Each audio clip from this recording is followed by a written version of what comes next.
നമ്മൾ വിചാരിക്കാത്ത കാര്യങ്ങൾ നമ്മളെക്കാൾ നന്നായിട്ട് അവർ ശ്രദ്ധിക്കുന്നുണ്ട് എന്നുള്ളതിൻ്റെ ഒരു ഉദാഹരണമാണ് ഞാനിവിടെ പറയാൻ പോകുന്നത്. ഈ വീഡിയോ നിങ്ങളെല്ലാവരും ശ്രദ്ധിച്ചിട്ടുണ്ടാവും. കാരണം ഞാൻ ചെയ്യാൻ തുടങ്ങിയത് കണ്ടിട്ടാണ് എൻ്റെ അനിയത്തിയുടെ കുട്ടി ഒന്ന് ചെയ്തത്. ഇതുപോലെ തന്നെയാണ് നമ്മുടെ വീട്ടിൽ എന്തൊക്കെ ചെയ്യുന്നുണ്ടോ അതെല്ലാം കുട്ടികൾ വാച്ച് ചെയ്യുന്നുണ്ട്. നല്ലതാണെങ്കിലും ചീത്തയാണെങ്കിലും എന്തായാലും. ഞാനെൻ്റെ ഒരു അനുഭവം പറയാം. എൻ്റെ അച്ഛൻ്റെ അച്ഛൻ ആൾ മരിച്ചുപോയി.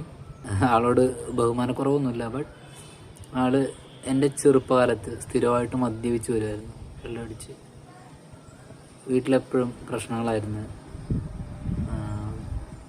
നല്ലോണം ചീത്ത പറയായിരുന്നു, തെറിയൊക്കെ പറയായിരുന്നു. ഈ തെറിയെല്ലാം ഞങ്ങൾ കോപ്പി ചെയ്യും. എന്നിട്ട് സ്കൂളിലും കൂട്ടുകാരോടൊക്കെ പറയും. അങ്ങനെ കുറേ കാര്യങ്ങൾ ഓൾറെഡി ഉണ്ടായിട്ടുണ്ട്. അപ്പോൾ എനിക്കൊരു പേഴ്സണൽ റിക്വസ്റ്റ് എന്താ വെച്ച് കഴിഞ്ഞാൽ, നിങ്ങൾ കുട്ടികളുടെ മുമ്പിൽ വെച്ചിട്ട് ഒരു കാരണവശാലും വഴക്ക് കൂടരുത്.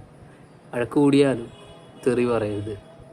നിങ്ങൾ സംസാരിക്കുന്ന രീതികളാണെങ്കിലും നിങ്ങൾ അവരുടെ ഒഴിച്ചുകൂടാൻ പറ്റാത്ത സിറ്റുവേഷൻ മാത്രം അവരുടെ മുമ്പിൽ നിങ്ങളുടെ വേറൊരു മുഖം കാണിക്കാം. ബട്ട് അവരെല്ലാം കാണുന്നുണ്ട്, അവരെല്ലാം കോപ്പി ചെയ്യുന്നുണ്ട്. അത് നമ്മുടെ മുന്നോട്ടുള്ള വളർച്ചയ്ക്കും അത് പ്രശ്നം വരും. മിക്ക ആൾക്കാരും ശ്രദ്ധിച്ചിട്ടുണ്ടാകും. പക്ഷേ ഇത് എത്രത്തോളം ഡെപ്തിൽ പോകുമെന്ന് പലർക്കും അറിയില്ല.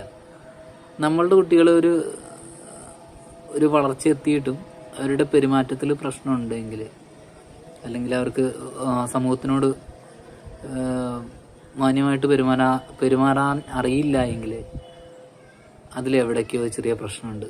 അതാ കുടുംബമായിട്ട് ബന്ധപ്പെട്ട് തന്നെയാണ് ആ പ്രശ്നം കിടക്കുന്നത്. അത് സോൾവ് ചെയ്യുക, എത്രയും പെട്ടെന്ന് അതിന് ശ്രമിക്കുക.